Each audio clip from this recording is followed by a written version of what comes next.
I was just saying, and let's go ahead and restart. Okay, when I started thinking about modules, I was really excited. I was thinking about, okay, I'm going to use a Flipgrid. I'm going to use a maybe a Nearpod. I'm going to use maybe this other tool. And I was always thinking about, okay, what tools am I going to use, right? And those are, I mean, it's great to think about those tools that we're going to integrate, but those are just tools, right? And then after a while, I started thinking about modules in a different way. Okay, and then I saw your answers, and now I think about modules as a roadmap. It's going to help me organize the course, whether it be by weeks, by units, by topics, whatever works best for all of you. Okay, and when I think about it, I was watching this TED Talk by Professor Emden, and he said something very interesting. He said the best teachers are like hip hop producers. He said they study the classics, they select the best parts, then they add some new flavor. And I think that's the way to think about modules is how am I gonna kind of take the best out of different things and put them together, okay? But what's important for us, I think, is when we think about modules, and I'm gonna go through this really, not gonna spend a lot of time, okay? Let's think about the end instead of the beginning, okay? So let's do backward planning. And instead of focusing on what the steps are gonna be, let's focus on the destination of the module. Where do we want our students to end on this, okay? So I don't do those different tools that I'm gonna use now. I always now start with the curriculum, and I start thinking about the objectives and the standards, okay? And then after I've done that, I kind of decide which tools are going to drive that module to get me to where I want the students to be at the end, okay? And I always end with a combination quiz or some type of an assignment project to determine mastery, okay? So thinking about this, I think about the end. So it's always gonna be a quiz for me to start when you think about it. And it could be different for you, but this is what works for me. And now that I have the end, I can start thinking about how I'm going to arrange and how I'm going to fix my modules, okay? So I'm gonna show you today some samples. One is gonna be a module on onboarding and distance learning. I'm going to show you what it's going to look like when I create a present progressive lesson in Spanish based on a unit. Maybe we're doing an NGSS phenomenon, or maybe we're doing math, a linear or nonlinear equation, or maybe we're doing like a study sync and readiness screener. So I want you to see how you can kind of set all this up. And then I'm going to ask you, if you don't mind, if you can actually join my class as a student, and I promise that I'm going to delete you at the end, okay? I'm going to delete you so you won't have that extra class with you. I'm going to delete you, okay? So again, we have our backward planning. We know where we want to get. We decide where our module is going to be and how we're going to arrange it. And now that I've done that, now I can start thinking about the type of vehicle and the type of tools that I want to get to that destination with, okay? So for me, as a foreign language teacher, I always thought of the basic language skills were like my big thing, okay? I always wanted to remember, okay, I want to make sure that I use reading, writing, speaking, and listening. Those 4 skills are going to be big, okay? And how can I use those 4 skills to teach the kids to be able to use the target language, right? So I can do it through Canvas assignments, right? Whether it be a text entry, whether it be a website URL they submit, whether it be a video they're doing, pages, right? Discussions, etc. What kind of external tools do I want to use for them to read, write, speak, and listen? Maybe I want to use a Flipgrid. Maybe I want to use an Office 365 assignment. Maybe I want to use a Google assignment or some type of other external tool that we have available. The curricular sites, what can I use from the curricular sites that is going to help me get the kids to where I wanted to get, right? And then you'll notice at the end when we do one of my modules that I'm big on music, and I'm also big on video projects at the end to have a final project, okay? And then I know that when we start doing this with the kids, I know that what's going to happen is the following, okay? I know that some kids are going to get lost, right? I know that I'm going to have to find some alternative routes for them, or there's going to be some detours, okay? And today I'm going to introduce you to Mastery Paths, which is a great tool for high school kids, and we're going to learn how to turn that on and what that looks like, okay? We're going to learn ways we can differentiate for our kids, and then different options to demonstrate mastery. So maybe that student might not be good writing something, right? But if I give him the option to maybe do a video explaining the mastery of that or whatever I'm trying to make sure they know, maybe he can do a better job. Or maybe I want him to do a podcast, or maybe I want him to do a video or a website, right? Maybe a Google site. So giving those options to the kids to demonstrate mastery is also key. And then finally, it's going to take us back to the backward planning, right? We get to the end. So let me show you. I'm going to share a different screen, and then we'll go from here, okay? So let me go ahead and go to screen 3 right here. So I just want to show you, this is the course that I asked you to join, and then you're going to see that I have a couple of samples right here, okay? The first one, it's the Canvas navigation and use onboarding. And notice how I did it, okay? So basically, I told the kids, this is to read and to watch. So they know they don't have to actually do anything, just kind of read or watch. And this is to do, okay? And I put in the assignments that I wanted them to do, okay? So that will be a sample of how to do a type of module. I function straight out of modules. My kids don't see pages, they don't see assignments. When they're in here, all they see is my home, my virtual classroom, my modules, and my class notebook. That's how I function, okay? And then they have assignments to do, okay? And I like to kind of indent, we're gonna talk about that later on, so they know what means that they have to be done. Whatever they see that is indented all the way to the right, they know that there's something they have to do there. Another example, and I'm gonna talk about mastery paths. So notice how this looks a little bit different, okay? I have some type of formative assessment at the beginning, okay, that the kids are going to take. And depending on how they do on that first assessment that I give them, some of the kids might go one way, some of the kids might go a different way. So for instance, the kids that get 2 points to 0 are gonna go a completely different way than other kids that score an 80 or above. They end up going a completely different way. And I'll show you how this works. But they all are going to end up at the same place at the end. We taking that quiz, or maybe a similar quiz that is going to show me how much we improved from the original formative assessment to the last one. And I know some of you guys also mentioned that you do this by weeks. So we're going to look at those too, okay? But what I want you to do right now, if you were able to join my class as a student, okay, what I want you to do is I want you to take some time to go to our Canvas class as a student. So I'm just going to go home, look for my Sandbox Spanish 2, okay? And I want you to just go as a student, okay? And I want you to go to my modules, and I want you to quickly, you don't have to do every assignment, but I want you to quickly go through it and see the experience that you're gonna get through this little module right here, okay? It ends up with a Canvas quizzes, okay? So let's go ahead and take about 10 minutes for you to just go through it, okay? And if you can do me the favor to just try it, just so we see what it looks like, okay? I'm going to hide the other module so you don't see it right now, so you don't get confused. So let me go ahead and hide this right now. Okay, so you should only be able to see one of them right now, okay? And I'm going to give you about 10 minutes with this, okay? As we go through it. So let me give you about 10 minutes. Let me go put 10 minutes in here. And let me give you some time to just kind of go through it and kind of try to figure out how that one was set up, okay? So here it goes. Let me give you some 10 minutes really quick. And then we'll come back and talk about them, okay? So again, if you just joined us right now, what I'm asking you to do, if you can humor me, I want you to just join my class as a student. You have the link on the chat.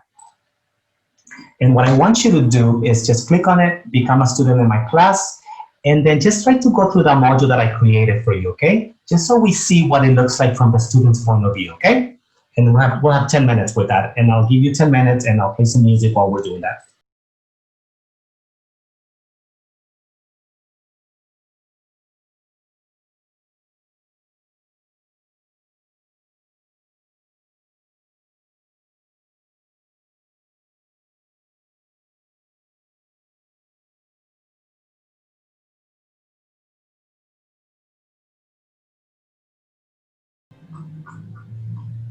So again, just kind of go to my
Okay, so just I'm gonna open the mics really quick to try to unmute you. Hopefully it lets me unmute you. And then I just want to hear from any of you, anything that you found interesting, anything that you might have not seen before or have done before. Go ahead. I like the little icons. Oh, I'm echoing. I like the little icons before each assignment. That's really useful.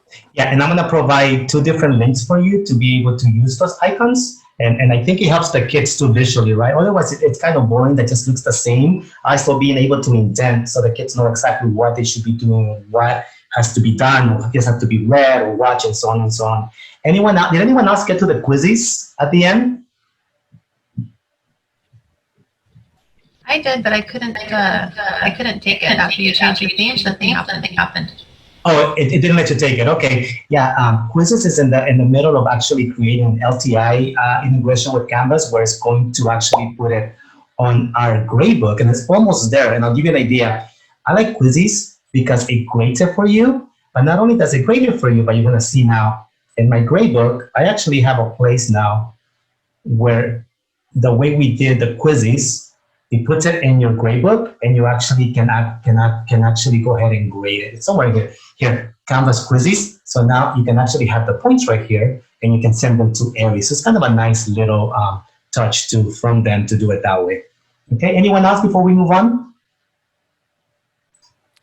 I knew about uploading documents. I didn't know you could upload audio or media in the submission category. That was new to me. As possible. And that's very nice. When I was talking, I guess being able to differentiate for our kids, right? A kid that might not be able to probably put his thoughts in writing, but they might be able to just speak and be able to communicate what they're trying to say. So that's kind of a great tool too. So I'm gonna go ahead and just mute everybody really quick, just so we have just really quick, and then we'll go back to this. Okay, so what I want you to see is how did we do this? It was very easy to create, okay? And I'm going to provide, these are the emoji websites that you can use, and I'm gonna send both of them on the chat for you. So let me send that on the chat. So I think these are really great tools. And let me show you how it works, okay? So as I create a module, okay, I like to do a couple of things. I like to use headers. Obviously, you can see that. I like to indent, and I also like to use the emoji. So we're going to learn how to do that in a second. But what I want you to see before we actually go into creating a module, I want you to see this particular module that I created, okay? Because it's kind of interesting. This is called Mastery Paths. And what that means is that I actually can tell my module to have my students take one formative assessment, just one quiz or one test that is basically multiple choice for me. And based on what the kids get, they go different ways on what I want them to do. And I'll show you how you set this up, okay? The first thing that you want to do if you want to allow Mastery Paths in your courses is that you want to go to Settings in your courses. And in here, all the way to the right, under Feature Options, okay? You have a place that is called Mastery Paths, okay? And it's turned off by default, but you can actually turn it on, and you don't have to turn it on right now, but I just want you to see what it does. So mine is turned on, okay? So now that I have it turned on, when I go to assignments, and I create an assignment, and this is the quiz that I gave to the kids. So I start with the formative assessment, some type of assessment, okay? And I create that assessment. It's just a quiz, basically, with 5 questions, okay? If I was to show you, the quiz is just a simple quiz with 5 questions the kids have to answer, okay? Just to give you an idea, okay? But what I want you to see is that when you turn on Mastery Paths on the settings, now you get this option when you edit your assignment, okay? So you probably have never seen in a quiz, you have details, you have questions, but now you have something called Mastery Paths, okay? What does that mean? Basically means that if I go in here, okay, I can tell my Canvas to do the following. Any kid that gets 3 points, it's out of 5 points, so I could have done this as percentage too, but any kid that gets 3.5 or above is going to experience the module completely different from the kid that is getting maybe a 2 or below. Okay, so for this particular kid that I know has a good grasp of whatever we're doing, whatever the topic is, well, they're not gonna have to look at my PowerPoint. they're not gonna have to look at my video, okay? And they're basically gonna go through my module and then just do a couple of the things that is gonna show me that they can actually grasp the topic or have mastery of the topic. Look, notice what else I can do. They can pick their own road, so they can go this way or they can go this way, okay? But they all are gonna end up in the same place. Now, the kid that maybe scored between 2 and 3.5, now I want them to look at my video, and I'll show you what that looks like in a second. I want them to do a writing exercise. I want them to do a listening exercise. I want them to listen to the music in this particular module, and I want them to end with a Flipgrid. And then that kid that might need more reinforcement or a little bit more of a scaffolding, right? Well, for them, I provide the PowerPoint, I provide the video, and then they also have to complete the assignments, okay? So let me show you what this looks like from the modules point of view, okay? So this is called Mastery Paths, and I'll show you how you create that in a second, but I want you to see what it looks like. So I'm going to publish this particular assignment, okay? That is a Mastery Path, and notice how we have all this multiple, because depending on how the kids do, they can go this way, or they can go that way, okay? But I want you to see what it looks like. I'm going to go as a student right now, so you can see it. Okay, so I'm gonna go to my modules and I'm gonna start with that present progressive. And the first thing that I see when I go in here is take the quiz, okay? So I go in here and I'm gonna take the quiz, and I want you to see, I'm gonna try to do really well. Estoy cantando, nosotros estamos estudiando. I'm just gonna write the answers really quick. Hablando, I think that's the right answer for this one. Okay, ella está bebiendo. Hopefully I'll do well on the quiz. And then okay, so I take the quiz and I submit, but I want you to see what happens now. So I got 5 out of 5, okay? So now I go next. And notice what it does for me, okay? It's gonna send me on a completely different way, okay? I can go this option and select it for that student that scored really, really high, or maybe the student doesn't like this song that I put in there, but maybe they like this other song that I put in here, and they're gonna go this way. So the student that did really well can actually select which path he wants to take on my module. But at the end, okay, so they're gonna do just one writing, one listening, there's a song, there's a Flipgrid that they have to do, and at the end, the student view, let me get out of there. They're all, whether they went, one way or the other, all of my kids are going to end up with the Flipgrid and with the present progressive retake to kind of see how they did after they went through the whole lesson. Any question about Mastery Paths and how they work? Let me unmute you really quick, okay?